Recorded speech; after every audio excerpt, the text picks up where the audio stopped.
Fernando Tuesta Soldevilla, doctor en Ciencias Sociales por la Universidad Mayor de San Marcos, licenciado y magíster en la especialidad de Sociología en la PUC, además de haber llevado el doctorado en la Universidad de Heidelberg, Alemania. Ante todo, muchas gracias por la entrevista. Comenzaremos con la entrevista. Hace tan solo unos días, la Sala Constitucional del Tribunal Supremo de Justicia venezolano emitió un fallo que le permite asumir las competencias de la Asamblea. Entre tantas figuras de la relación ejecutivo-legislativo, estaríamos hablando de una disolución del Parlamento. ¿Y qué lo convierte en legítimo o ilegítimo? Bueno, en realidad solo centrarse en este acto sería quizá perder de vista un poco lo que está pasando en Venezuela. Es más, la Asamblea ha vuelto a instalarse y está intentando procesar a los miembros del Tribunal Supremo de Justicia por los actos cometidos en su momento. Pero en realidad lo que tenemos en los últimos años es un total cooptación de todas las instituciones de parte del presidente Maduro, salvo la Asamblea Nacional. El chavismo, este gobierno es la continuación de él desde el año 98, no ha hecho sino un proceso de subordinación de las distintas instancias institucionales y que muchas de ellas conforman el equilibrio de poder, digamos, en un sistema democrático, pero que ha sido perforado por este tipo de vínculos directamente relacionados con el gobierno. Entonces tú encuentras cómo el Tribunal Supremo de Justicia está compuesto en su mayoría, si no por todos, por personal directamente dependiente del gobierno, el Consejo Nacional Electoral de la misma manera, las Fuerzas Armadas, en general todos los ámbitos de poder, repito, salvo la Asamblea Nacional. La Asamblea Nacional, además, que es producto de una elección en donde la oposición logró una importante mayoría absoluta y que ha intentado en lo posible limitar el avasallamiento de parte del gobierno. En pocas palabras, este Tribunal del Supremo de Justicia no hace sino desarrollar actos vinculados o dirigidos directamente por el gobierno de Maduro.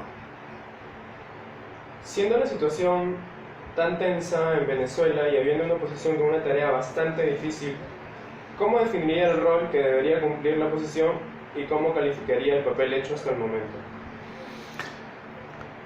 Gobiernos fuertes y de amplia mayoría han habido en distintas partes de América Latina, incluido en nuestro país. Estos liderazgos que generalmente nacen de situaciones de crisis, lo hemos visto acá en el Perú también a inicios de la década del 90 y con Fujimori, no tienen al frente oposiciones consistentes. Muy por el contrario, lo que tienen son oposiciones fragmentadas. Construir una unidad de oposición cuesta mucho tiempo. Venezuela ha pasado justamente por este tránsito largo de construir una oposición, no sin altibajos, pero hoy día la oposición, digamos, es mucho más sólida que antes y que ha permitido desarrollar y canalizar este sentimiento antigubernamental fuerte, aun cuando eso ha sido a costa también de represión, de acallamiento de los medios de comunicación. Ha sido también la oposición de alguna manera exitosa en lograr que los países latinoamericanos ya no se pongan de costado en relación a América Latina, y creo que está jugando un papel, y si uno ve la composición de la oposición, es una composición bastante amplia. Esto se logra, repito, con el correr de los años. En el Perú igual, al inicio Fujimori tenía que enfrentar una oposición dispersa, y la consecuencia de esto son los triunfos en elecciones de gobernantes como Chávez en su momento, como Fujimori en el caso nuestro, u otros. ¿Considera usted que se podría establecer semejanzas o ciertas relaciones de paralelo con respecto al recordado 5 de abril o el Fujimorazo?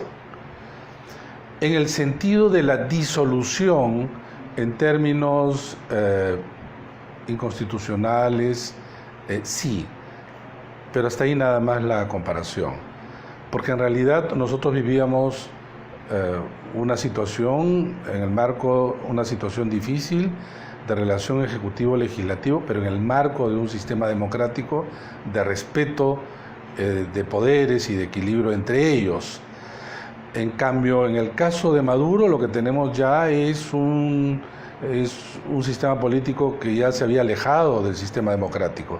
Decir entonces que la disolución del Parlamento daba inicio a una situación de autoritarismo es, creo, errado. Ya estamos viviendo hace un tiempo en Venezuela una situación de esa naturaleza. Por eso es que allí su semejanza, allí también su diferencia. Con respecto a los últimos sucesos acaecidos en países vecinos como Paraguay y Ecuador, ¿considera la democracia latinoamericana debilitada?